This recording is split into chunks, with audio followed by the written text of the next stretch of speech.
Hello viewers, welcome back to my channel. இப்போ என்ன பார்க்க போகிறோம்னா ஆடி அமாவாசை சமையல் தான் பார்க்க போகிறோம். சிம்பிளான சமையல் தான். பாயசம், வடை, ஒரு மோர் குழம்பு, அதுக்கு தொட்டுக்கிறதுக்கு 2 கறி, கலத்து பருப்பு, அவ்வளோதான். இது முழு பட்டாணி. இந்த பட்டாணியில் வடை பண்ணலாம். ஒரு அழகாக எடுத்துட்டுருக்கேன். இது மூங்குற அளவு தண்ணி விட்டு குறைஞ்சது 4 மணி நேரம் ஊற வைக்கணும். அப்போ தான் இது நல்லா ஊறும். மேல் தோலோடு உள்ள பட்டாணி இல்லையா, ஊற டைம் எடுக்கும். இது ஊறட்டும், அப்புறம் பார்க்கலாம். திருநெல்வேலி மோர் குழம்பு ரெடி ஆகிட்டுருக்கு. வெள்ளை பூசணிக்காய் போட்டு திருநெல்வேலி மோர் குழம்பு, சக்கரவள்ளி கிழங்கு, பொடி மோர். பட்டாணி ஊற வச்சுருந்தது நல்லா ஊறியாச்சு. இதை நல்ல தண்ணியெல்லாம் ஒட்ட வடிச்சுக்கலாம். கர்நாடகா ஸ்பெஷல் பூரி பாயசம் தான் பண்ண போகிறேன். அந்த பூரி பாயசத்துக்கு இது சிரோட்டி ரவை, மெலீஸாக இருக்கும், ஃபைன் ரவைன்னு கிடைக்கும். அதை ஒரு டம்ளர் எடுத்துட்டுருக்கேன். இது பவுலில் சேர்த்து கொஞ்சமாக தண்ணி விட்டுக்கிறேன். இப்போ 1 டேபிள் ஸ்பூன் தண்ணி விட்டுருக்கேன். இதை நல்ல கெட்டியான மாவாக பிசைஞ்சிக்கலாம். இப்போ இந்த மாதிரி கெட்டியாக பிசைஞ்சாச்சு. ரவை தண்ணியெல்லாம் இழுத்துக்கும்.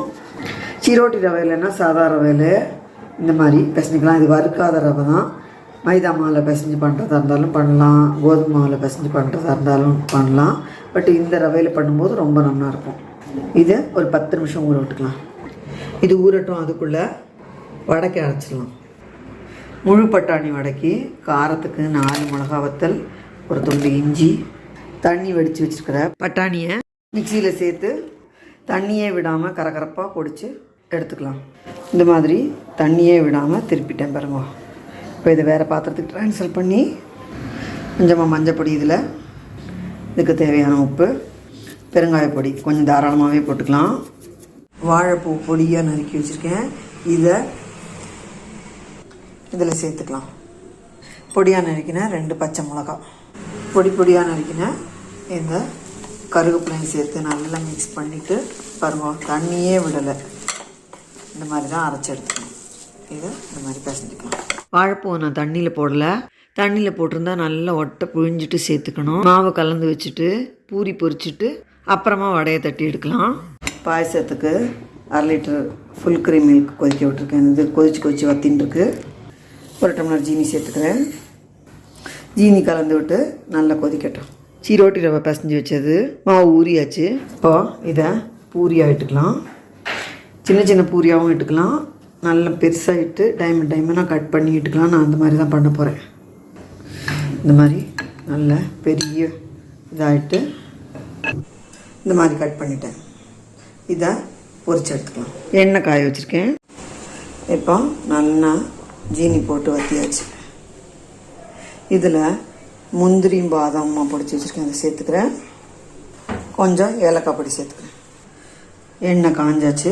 இதில் நான் இதை போட்டு இதை திருப்பி விட்டு பொரிச்செடுத்து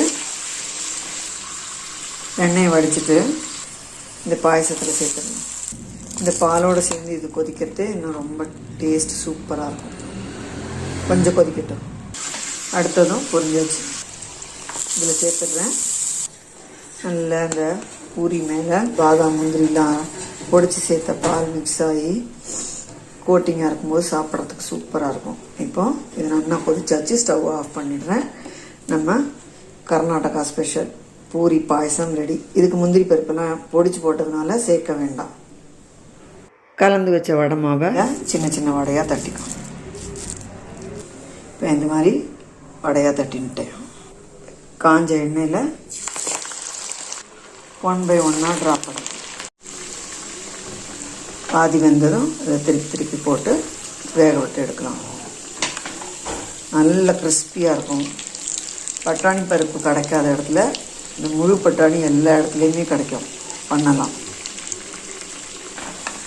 இப்போ நம்ம கிறிஸ்பியான முழு பட்டாணி வாழைப்பூ வடை ரெடி. ரொம்பவே கிறிஸ்பியாக இருக்கும். இந்த மாதிரி இதில் வெங்காயம் போட்டும் பண்ணலாம். ரொம்ப ஜோராக இருக்கும். இது கண்டிப்பாக ட்ரை பண்ணி பாருங்க.